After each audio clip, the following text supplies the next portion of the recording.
Hello friends, कैसे हैं आप सब। आज हम बात करेंगे 12th class NCERT political science की चैप्टर नंबर 4 की।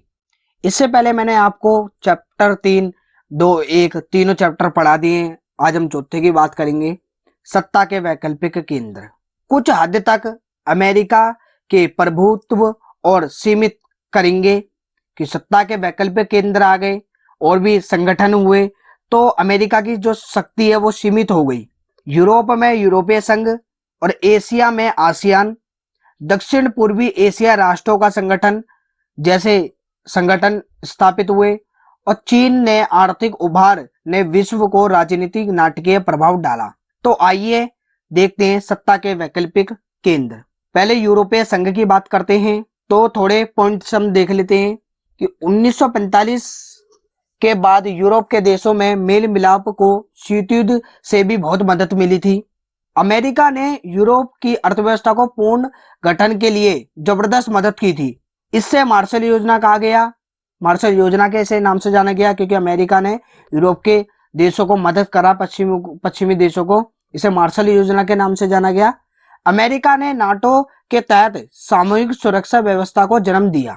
मार्शल योजना के तहत ही 1948 में यूरोपीय आर्थिक सहयोगी संगठन की स्थापना की गई, जिसके माध्यम से पश्चिमी यूरोप के देशों को आर्थिक मदद मिली। अमेरिका ने पश्चिमी देशों को आर्थिक मदद की। 1949 में गठित यूरोपीय परिषद राजनीति का वो गठित हुई।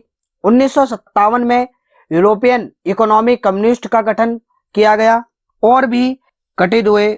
1957 में 6 देशों ने पश्चिमी Germany, France, Italy, Belgium, Netherlands और लक्समबर्ग ने रोम संधि के द्वारा यूरोपीय आर्थिक समुदाय ईईसी और यूरोपीय एटमी ऊर्जा समुदाय का गठन किया गया। जून 1979 में यूरोपीय पार्लियामेंट के गठन के बाद यूरोपीय आर्थिक समुदाय ने राजनीतिक स्वरूप लेना शुरू कर दिया गया था और फिर फरवरी 1992 में मार्सिक संधि के द्वारा यूरोपीय संघ का गठन हुआ। अब यूरोपीय संघ का जो झंडा है उसे देख लेते हैं। इनका एक अपना संविधान तो नहीं बन सका, लेकिन इनका एक अपना झंडा है, अपना गान है और स्थापना दिवस भी है और इनकी अपनी मुद्रा भी है। तो आइए इनका झंडा देख लेते हैं। ये नीले रंग का जो झंडा है और 12 सितारे जो गोल्डन में है, सोने के रंग के सितारों से घिरा हुआ यूरोप के लोगों की एकता और मेल मिलाप का ये प्रतीक है और इसमें 12 सितारे हैं। 12 संख्या प्रारंभिक रूप से पूर्णता और समस्त एकता का प्रतीक माना जाता है। अब हम यूरोपीय संघ के उद्देश्यों के बारे में देखते हैं। एक समान विदेश और सुरक्षा नीति है और आंतरिक मामलों तथा न्याय से जुड़े मामलों का सहयोग है। एक समान मुद्रा का चलन है, एक समान मुद्रा यहाँ चलती है, यूरो, और वीजा मुक्त आगमन है। इसके जो 12 सदस्य हैं, 12 देश हैं, जो भी इसके सदस्य यूरोपीय संघ के, बिना वीजा से आपस में किसी भी देश में आ जा सकते हैं। वीजा मुक्त आगमन इसे कहा जाता है। और एक ही मुद्रा यूरो, 12 के 12 देशों ने जिन्होंने भी अपना रखे हैं उसमें एक ही मुद्रा का प्रचलन है, यूरो का। अब हम सोवियत वो यूरोपीय संघ की विशेषताएं देखते हैं, क्या क्या विशेषताएं हैं इसमें। यूरोपीय संघ ने आर्थिक सहयोग वाली संस्था में बदलकर राजनीतिक संस्था के रूप में ले लिया। यूरोपीय संघ एक विशाल राष्ट्रीय राज्य की तरह कार्य करने लगा। यूरोपीय संघ क्योंकि विशाल राष्ट्र के कार्य करने लगेगा क्योंकि इतना बड़ा देश है और मैंने आपको पहले भी बताया था इसका एक अपना झंडा है, गान है, स्थापना दिवस और अपनी मुद्रा भी है। अन्य देशों के संबंधों के मामले में इनमें काफी हद तक साझी विदेश और सुरक्षा नीति बना ली है। साझी विदेश नीति और सुरक्षा नीति बना ली है, बहुत अच्छी। और यूरोपीय संघ के 12 सोने के सितारे जो मैंने झंडे का आपको बता दिया है, समस्त एकता का प्रतीक है। ये इसकी विशेषता में आता है, वैसे ये मैंने आपको पहले ही बता दिया है। अब हम यूरोपीय संघ की ताकतवर बनाने वाले विशेषताएं या कारक को कुछ देखते हैं, किस तरह वो ताकतवर बने। 2005 में यह दुनिया की सबसे बड़ी अर्थव्यवस्था थी। मतलब 2005 में सबसे बड़ी अर्थव्यवस्था थी, यानी डॉलर से भी ज्यादा। इसका सकल घरेलू उत्पाद अमेरिका से भी ज्यादा था। मतलब जो सकल ये बनाते थे अपने ही देश में, जो चीज होती थी, सकल घरेलू उत्पाद अपने देश में जो चीज बनती थी वो अमेरिका से भी ज्यादा था। और इसकी मुद्रा यूरो अमेरिकी डॉलर के प्रभुत्व के लिए खतरा बन गई थी, क्योंकि यूरो जो है वो बहुत ऊपर जा रही थी अर्थव्यवस्था में, और अमेरिका जो अंतरराष्ट्रीय मुद्रा है डॉलर, उसके लिए खतरा बन गई थी। विश्व व्यापार में इसकी हिस्सेदारी अमेरिका से 3 गुना थी, 3 गुना ज्यादा थी, क्योंकि अमेरिका एक देश है और यूरोपीय संघ एक संगठन है, इसमें 12 देश शामिल है। कहाँ 12 देश, कहाँ अमेरिका, तो इसके 3 गुना ज्यादा थी हिस्सेदारी। इसकी आर्थिक शक्ति का प्रभाव यूरोप, एशियाई और अफ्रीका देशों पर भी था, और यह विश्व व्यापार संगठन के अंदर एक महत्वपूर्ण समूह में कार्य करता है। विश्व व्यापार संगठन में बहुत महत्वपूर्ण रूप में कार्य करता था, क्योंकि इसकी 3 गुना ज्यादा हिस्सेदारी थी।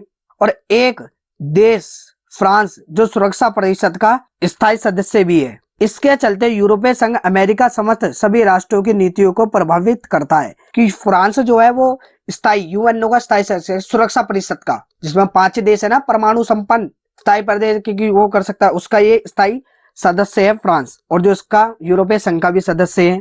यूरोपीय संघ का सदस्य देश जो फ्रांस था, जो अभी मैंने आपको बताया, ये परमाणु संपन्न भी है। इसकी भी बहुत बड़ी एक विशेषता है इसके ताकतवर बनाने वाली। और अंतरराष्ट्रीय संगठन के तौर पर यूरोपीय संघ आर्थिक और राजनीतिक और सामाजिक मामले में दखल देने के सक्षम है। मतलब वो आर्थिक मामले में भी, राजनीतिक मामले में या सामाजिक मामले में दखल, मतलब कुछ बात अपनी रख सकता है कि आप ये चीज गलत कर रहे हो, या ये चीज अच्छी नहीं हो रही, या ऐसा हो रहा है।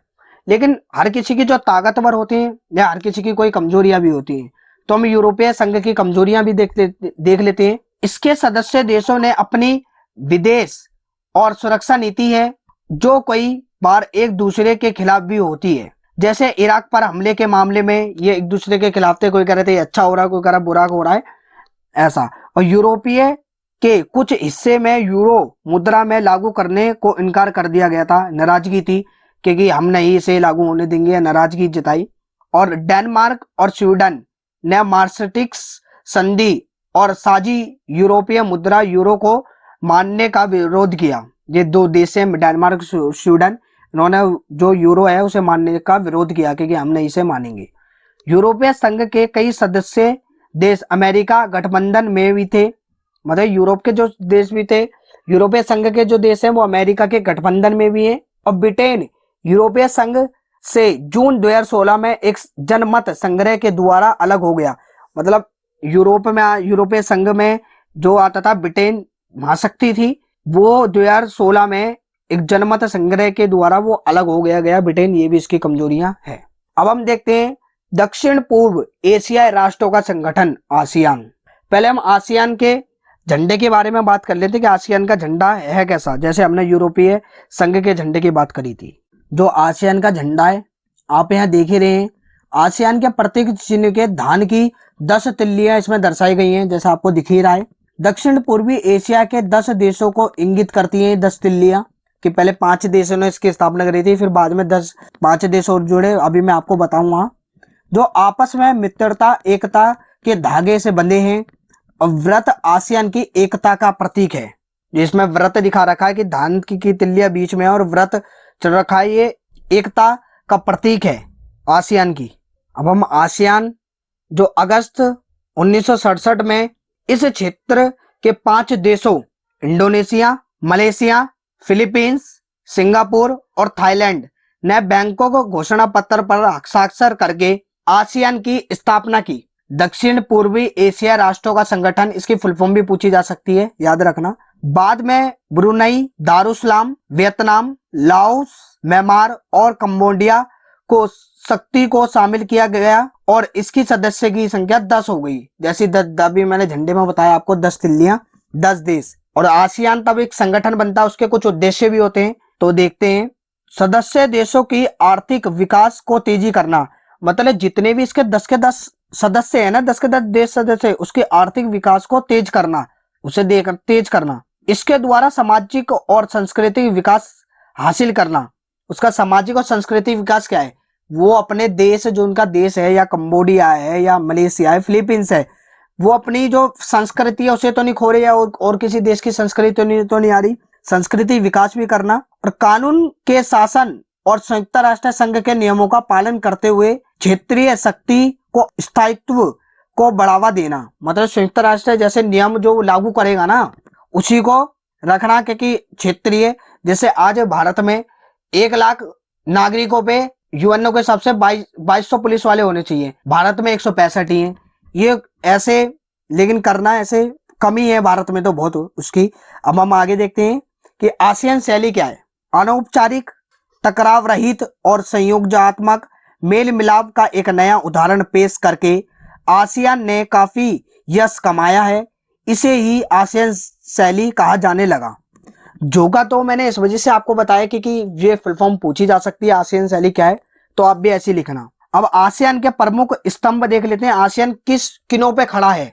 आसियान सुरक्षा समुदाय, आसियान आर्थिक समुदाय, आसियान सामाजिक सांस्कृतिक समुदाय। अब हम तीनों को पॉइंट को अलग अलग देखते हैं कि आसियान सुरक्षा समुदाय क्षेत्रीय विवादों को सैनिक टकराव तक ना ले जाने की सहमति पर आधारित है। मतलब सुरक्षा समुदाय क्योंकि जो क्षेत्रीय टकराव है इनके सभी देशों के वो सैन्य ना जाने और बातचीत से ही मामला सॉल्व हो जाए ये। और आसियान आर्थिक समुदाय का उद्देश्य आसियान के देशों को साझा बाजार, मतलब आपस में देश के बाजार कर सकते हैं, और उत्पादन आधार तैयार करना तथा इस क्षेत्र के सामाजिक और आर्थिक विकास में मदद करना, क्योंकि उसकी आर्थिक भी में मदद करें और विकास की अगर कोई देश है तो इसके सदस्य हैं। और आसियान सामाजिक सांस्कृतिक समुदाय का उद्देश्य कि आसियान देशों के बीच टकराव की जगह बातचीत या सहयोगी से बढ़ावा देना, ये भी इसके वो है। और मुक्त व्यापार की इसमें वो है, और मुक्त व्यापार की हमारी सिंगापुर के साथ भी भारत की नीति है। अब हम आसियान क्षेत्रीय मंच देखते हैं कि आसियान क्षेत्र मंच क्या है। आसियान क्षेत्रीय मंच 1994 में आसियान क्षेत्रीय मंच की स्थापना की गई, जिसका उद्देश्य बस यही था कि सुरक्षा और विदेशी नीतियों का तालमेल बनाना इन देशों के बीच, इसलिए आसियान क्षेत्रीय मंच की स्थापना की गई। आसियान की उपयोगिता देखते हैं। आसियान की उपयोगिता, आसियान की मौजूद आर्थिक शक्ति खासतौर से भारत और चीन जैसे तेजी से विकसित होने वाले एशियाई देशों के साथ व्यापार और निवेश के मामले में प्रदर्शित होती है। अमेरिका तथा चीन ने भी मुक्त व्यापार क्षेत्र बनाने की रुचि दिखाई है, अमेरिका जैसे उन्होंने भी, और मैंने आपको बताया था कि मुक्त व्यापार की हमारे साथ सिंगापुर के साथ हमारी नीति है। और 1991 के बाद भारत ने पूर्व की ओर देखो की नीति अपनाई कि पूर्व की ओर देखो। भारत ने आसियान के 2 देशों सिंगापुर और थाईलैंड के साथ मुक्त व्यापार का समझौता है। सॉरी मैं आपको थाईलैंड बताना भूल गया, लेकिन सिंगापुर ये उसे मुक्त व्यापार का समझौता है। भारत आसियान के साथ भी मुक्त व्यापार संधि करने का प्रयास कर रहा है क्योंकि इन देशों के साथ भी व्यापार संधि हो। आसियान की असली ताकत बनाने सदस्य देशों, सहयोगी सदस्यों और बाकी गैर क्षेत्रीय संगठनों के बीच निरंतर संवाद परामर्श करने की नीति है। और यह एशिया का एकमात्र ऐसा संगठन है जो एशियाई देशों और विश्व शक्ति को राजनीतिक और सुरक्षा मामलों पर चर्चा के लिए मंच उपलब्ध कराता है कि आप इस पे आसियान में आए और चर्चा करें, बातचीत से सॉल्व करें मैटर अपना, इतना वो ना हो। और हाल ही के भारतीय प्रधानमंत्री ने आसियान देशों की यात्रा की और विभिन्न क्षेत्रों के सहयोगी बढ़ावे पर समझौते किए। पूरब की ओर देखो की नीति के स्थान के पूर्वोत्तर कार्यनीति एक्ट इंडिया पॉलिसी की संकल्पना प्रस्तुत की। इसी के अंतर्गत वर्ष 2018 के गणतंत्र दिवस समारोह में आसियान के राष्ट्रीय अध्यक्षों को मुख्य अतिथि के रूप में आमंत्रित किया गया कि प्रधानमंत्री नरेंद्र मोदी ने जो आसियान के राष्ट्रीय अध्यक्षों के अतिथि है उन्हें समारोह में गणतंत्र दिवस के 2018 के उन्हें आमंत्रित किया था और वो आए थे यहाँ। और आसियान भारत के वैसे संबंध रहे हैं, लेकिन ठीक है जो भी है। हम देखते हैं चीनी अर्थव्यवस्था का उत्थान। चीनी अर्थव्यवस्था का उत्थान 1978 के बाद भी जारी चीन की आर्थिक एकता को एक महाशक्ति के रूप में उभरने के साथ जोड़ के देखा जा रहा है। और भी हम अब चर्चा करेंगे। माओ के नेतृत्व में चीन का विकास। सन 1949 की क्रांति के द्वारा चीन में साम्यवादी शासन की स्थापना हुई कि साम्यवादी शासन यहाँ रहेगा। शुरू में यहाँ साम्यवादी अर्थव्यवस्था को ही अपनाया गया, लेकिन इसके कारण चीन की निम्नलिखित समस्याओं का भी सामना करना पड़ा। चीन ने साम्यवादी मॉडल खड़ा करने के लिए विशाल औद्योगिक अर्थव्यवस्था का लक्ष्य रखा। इस उद्देश्य को प्राप्त करने के लिए सारे संसाधनों को उद्योग में लगा दिया। चीन अपने नागरिकों को रोजगार, स्वास्थ्य सुविधा और सामाजिक कल्याण योजनाओं का लाभ देने के मामले में विकसित देशों में भी आगे निकल गया। इसकी बढ़ती जनसंख्या इसकी विकास में बाधा उत्पन्न कर रही है और कृषि परंपरागत तरीकों पर आधारित होने के कारण यहाँ के उद्योगों का जरूरतों को पूरा नहीं कर पा रही। अब हम कहते हैं कि चीन में सुधारों की पहल कैसे हुई। अब चीन में सुधार होना स्टार्ट हो गए, तब तो चीन के सामने बहुत साम्यवादी मॉडल अपनाया तो बहुत सी कठिनाई आई। अब चीन में सुधारों की पहल। चीन में सन 1972 में अमेरिका से संबंध बनाकर अपने राजनीतिक और आर्थिक एकांतवास को खत्म कर दिया। सन 1973 में प्रधानमंत्री चाओ इन लाइन ने कृषि, उद्योग, सेवा और वैज्ञानिक प्रौद्योगिकी के क्षेत्र में आधुनिकीकरण की 4 प्रस्ताव पेश करे और रखे कि 4 प्रस्ताव उद्योग, कृषि, सेवा और वैज्ञानिक क्षेत्र में इन्होंने ज्यादा जोर दिया। सन 1978 में तत्कालीन नेता देंग शॉपिंग ने चीन में आर्थिक सुधारों और खुले द्वार की नीति की घोषणा की। अब खुले द्वार की नीति हर कोई आ सकता है, व्यापार कर सकता है। और सन 1982 में खेती का निजीकरण कर दिया गया। मतलब निजीकरण ये भी कर रहा था चीन, लेकिन चीन धीरे धीरे कर रहा था। लेकिन सोवियत संघ वाले रूस ने तो एकदम में निजीकरण शोक थैली पे अपनाई, जैसे वो उसकी अर्थव्यवस्था चरमरा गई। ये भी निजीकरण कर रहा है, लेकिन ये धीरे धीरे कर रहा है। जैसे 1982 में खेती का निजीकरण कर दिया गया, 1998 में उद्योगों का निजीकरण कर दिया गया। इसके साथ ही चीन में विशेष आर्थिक SEZ स्पेशल इकोनॉमिक जोन स्थापित किए गए और चीन 2001 में विश्व व्यापार संगठन को शामिल हो गया। इसी तहत दूसरे देशों में अपनी अर्थव्यवस्था खोलने की दिशा में चीन ने एक कदम और बढ़ाया। अब हम बात करेंगे चीनी सुधारों का नकारात्मक पहलू कि नकारात्मक पहलू क्या रहा है। यहाँ आर्थिक विकास का लाभ समाज के सभी सदस्यों को प्राप्त नहीं हुआ, क्योंकि जो आर्थिक विकास है जो विकास हो रहा है समाज के सभी सदस्यों को नहीं प्राप्त हो रहा था, एक तबके को प्राप्त हो रहा था। पूंजीवादी तरीकों को अपनाए जाने से बेरोजगारी बढ़ी। मतलब इसमें भी देखो कमी आई है, नकारात्मक पहलू इसमें देखा जा रहा है कि तब कोई पूंजीवादी तरीका अपना रहा है तो बेरोजगारी यहाँ पर बढ़ रही है, क्योंकि जनसंख्या भी है। और यहाँ महिलाओं के रोजगार और काम करने के हालात संतोषजनक नहीं है। संतोषजनक भी नहीं है क्योंकि वो काम करें या रोजगार कर सके, महिलाओं के हालात जो हैं। और गांव व शहर और तटीय मुख्य भूमि पर रहने वाले लोगों के बीच आय में अंतर बढ़ा। मतलब जो गांव में रह रहे हैं, शहर में रह रहे हैं, आय मतलब पैसों सैलरी में अंतर बढ़ा दिया गया। और विकास की गतिविधियों के पर्यावरण में काफी हानि पहुंची। तब विकास हुआ, इंडस्ट्री एरिया आई वहां चीन में, तो पेड़ कटे या कुछ भी नदियां में वैसी। और चीन में प्रशासनिक और सामाजिक जीवन को में भ्रष्टाचार बढ़ा। प्रशासनिक मतलब सिविल उसमें भी और सामाजिक जीवन में भी भ्रष्टाचार यहाँ पर बढ़ा। अब चीन के साथ भारत के संबंध के बारे में देख लेते हैं हम। पहले हम देख लेते हैं विवाद के क्षेत्र को देखेंगे कि विवाद के क्षेत्र हैं। भारत तब आजाद हो गया था और चीन भी, तब से हमारे विवाद रहे हैं। सन 1950 में चीन द्वारा तिब्बत को हड़पने तथा भारत चीन सीमा पर बस्तियां बनाने के फैसले से दोनों देशों के संबंध में एकदम बिगड़ गए संबंध उनके। चीन ने 1962 में लद्दाख और अरुणाचल प्रदेश पर अपना दावे को जबरन स्थापित करने के लिए भारत पर आक्रमण किया, जिसे 1962 का युद्ध भी कहा गया, चीन और भारत का। और चीन द्वारा पाकिस्तान को मदद देना, मतलब चीन पाकिस्तान को मदद देता है कि भारत पर हमला करे या कुछ भी।